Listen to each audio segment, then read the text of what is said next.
If you love playing MTGO, please make sure you check out my sponsors in the description below. Mana Traders, I've got a sweet discount code. Just head there and you can start playing whatever deck you want. Hey everyone, Matt from Total MTG here, and it's Thursday, which means another deck tech for you. A sweet rotation-proof brew. Let me just say, all the spoilers are coming out for Guilds of Ravnica, so have no fear, with all these rotation-proof decks in this series, I will be revisiting them and obviously updating them with Guilds of Ravnica once we obviously see the full set. All these decks will get a revamp and hopefully adding in some very, very sweet cards for us all to play with. And potentially making the decks better, of course. But today's deck, what is it? It's blue. My favourite kind of colour, as a lot of you well know. And this is Djinn. Mono blue Djinns. Now, I really like playing with Tempest Djinn. Why? Because it makes, it's a great creature. It's a 0/4 for triple blue, which is, really only in this sort of mono blue deck is the kind of card, kind of deck that you could play this in. It gets +1/+0 for each basic island you control, and we've got a fair few islands, of course, to make this just a really unbeatable creature. And what's good about this deck is that we get to make more than just the 4 Djinns that we have. So without further ado, let's start looking at the deck. So first creature, obviously the creature that the deck's all about, which is Tempest Djinn. This is a triple blue card, like I said, 0/4, and it's a flyer as well, so it's that great evasion, really nice. And it gets +1/+0 for each basic island you control. So we do run a fair few islands in the deck. We run 19 in total, so you can imagine how big this really could be. We're going to run this as a 4 of, obviously, and I've got another sweet little card here in the form of Mirror Image. Now when this was spoiled, it's only a little uncommon from M19, but I really like it. I wanted to try and build a deck around this, and what a better creature to copy in the colours of blue than the realest blue card that there is, which is Tempest Djinn. Now, Mirror Image. It enters the battlefield as a copy of any creature you control. We do obviously make a copy potentially of Tempest Djinn. We want to flood the board with these Djinns, and there is other Djinns in the deck as well that we may well copy, but Tempest Djinn is where you want to go with this, and your Mirror Image will come down afterwards and make another copy. So we don't potentially have 4 Tempest Djinns in the deck. You can see where I'm going this. Potentially we could have 8. Which will be really epic. I've never had the full 8 on the battlefield at one time. I have had 6. 6 is my record with this deck. Now, if you can beat that and you build this deck, let me know in the comments. Come back after you've played it and let me know. But my record at the moment is 6. The next creature we have isn't a Djinn, but we don't have Glimmer of Genius at the moment. We don't have a really good card drawing spell, that can help us. But Riverwise Ogre is not bad. It's a creature that helps us with card draw as well. Costs 4 mana, it's a 2/2. When it ends the battlefield, you draw 3 cards. Now, you have to put 2 of those cards from your hand on top of your library, but obviously it doesn't have to be the cards that you've drawn. You might have dead cards in your hand that are literally no good for you, but you get to put the top 3 in your hand, and then you choose which 2 cards from your hand you want to put back on top. Now, obviously, you are going to redraw these. We only have 1 Field of Ruin in the sideboard, which is potentially a way to shuffle the deck, but Riverwise Ogre, in there is a 3 of, and it's a pretty nice card. The last creature we have, now obviously, we are a bit of a controlling deck. We are blue, but we have Djinn of Wishes. Djinn of Wishes are next Djinn that can be, this is another brilliant card to copy. Don't feel like if you can't, don't sit and wait for your Tempest Djinn and try to beat my, 6 copies. Only joking. But Djinn of Wishes is really good. It's a 4/4 flyer for 5. When it ends the battlefield, it has 3 wish counters. Now, when I looked at this card, I was like, is it that good? Is it not? But I'll tell you what, it really is. The ability of 4, remove a wish counter from Djinn, reveal the top card of your library, you may play that card without paying its mana cost. Now we only have 8 cards in the main boards that we can't actually play, like counter spells and stuff like that would actually be, we can't play at that time. But we have a lot of other ways of just playing the 4 mana and obviously getting sank on the battlefield.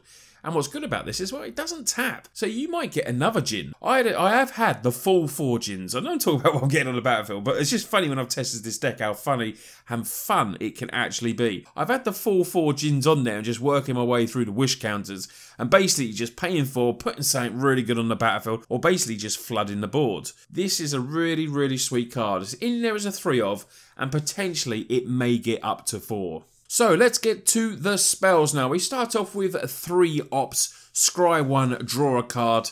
We need that, we need a way to go through our deck, and at the moment, these are the cards, and obviously in rotation proof, that we have. We also have a couple of anticipate.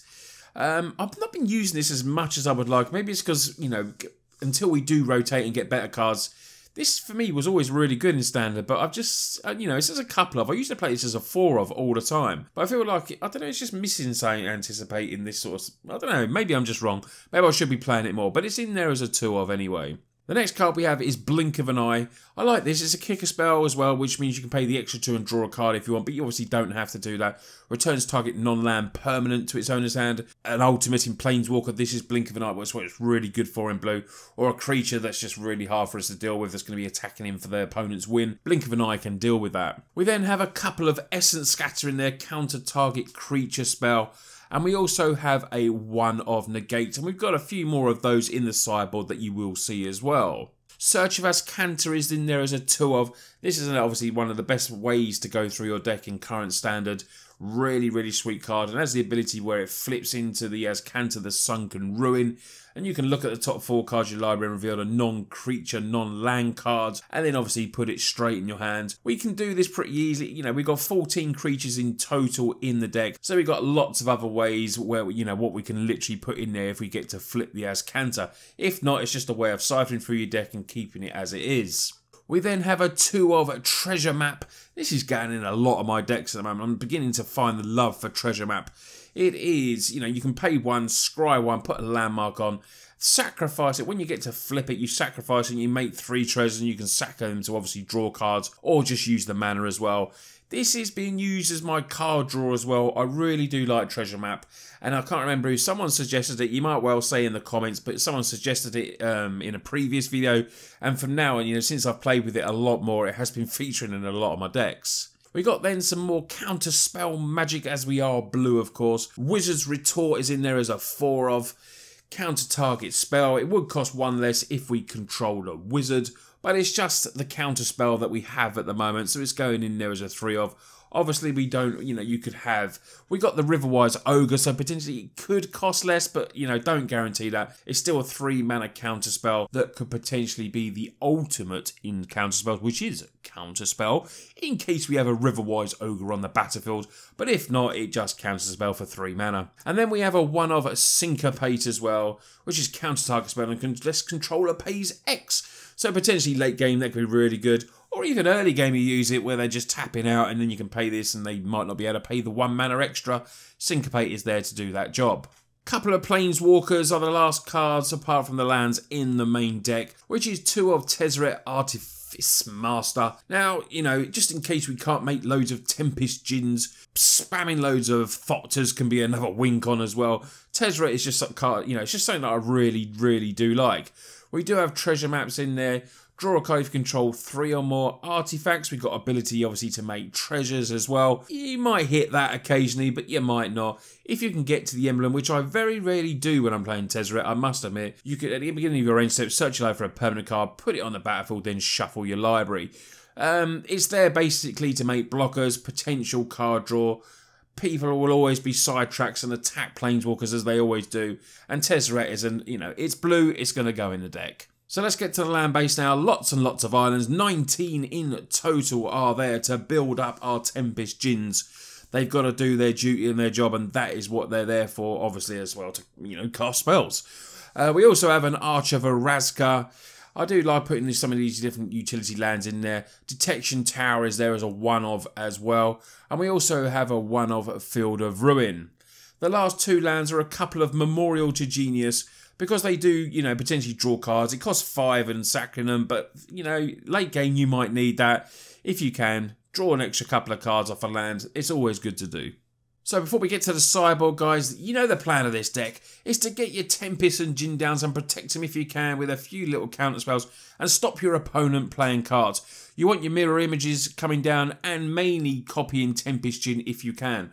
But don't worry, if you copy Djinn of Wishes, that card is very, very sweet as well. Riverwise Ogre will come in, draw your cards and stuff like that.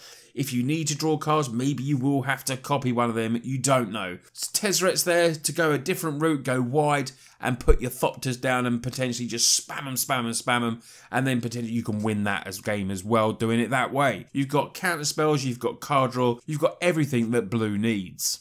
So let's get to the sideboard now. We have a 3 of Dive Down. This can protect your Djinns, protect your mirror images, whatever you want to protect.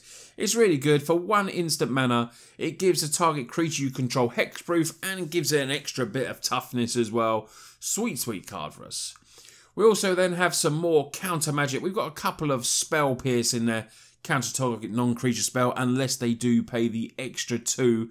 And then, like I said, we've got another Essence Scatter and a couple of negates as well. Also, Search of Azcanta can come in for more controlling matches. We've got an extra one of them in the sideboard.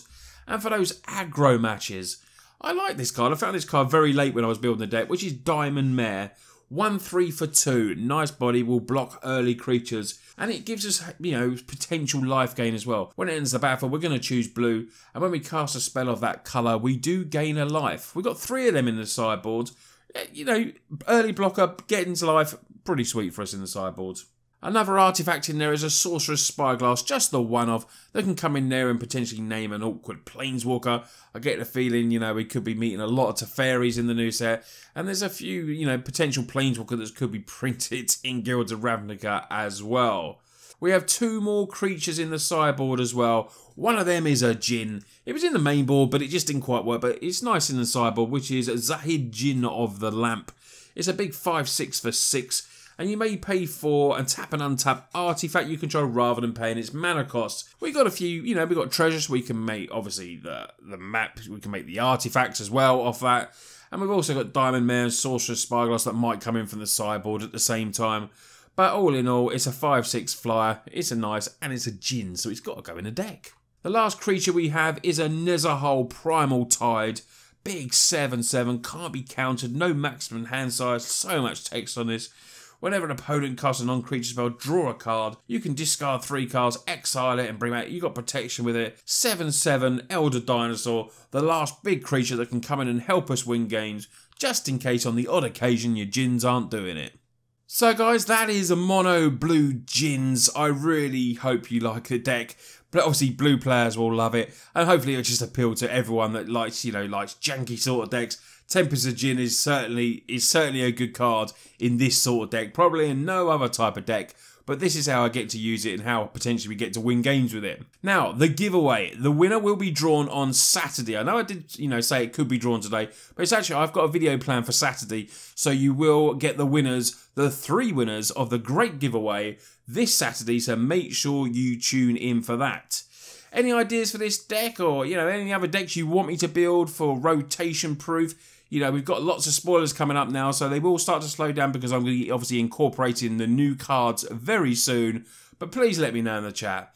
Anyway, guys, thanks for watching the video. Take care, and I'll see you on Saturday.